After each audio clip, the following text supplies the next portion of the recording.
Hey everyone, Rob here. I just wanted to give you a little information on how our summer camp works if you're new to the DAE. So our summer is broken up this summer into 5 sessions. The first 4 sessions are 2 weeks long. The last one is the first week of September and only 1 week long. In a given session, we've got a morning session that goes from 9:30 to 12 and an afternoon session from 1 to 3:30.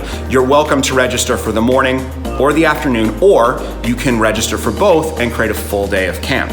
If you register for a full day, the 12 to 1 hour will be lunchtime, during which kids will eat and we'll bring out a bunch of board games and they can play some really fun collaborative games together or just hang out with our awesome staff.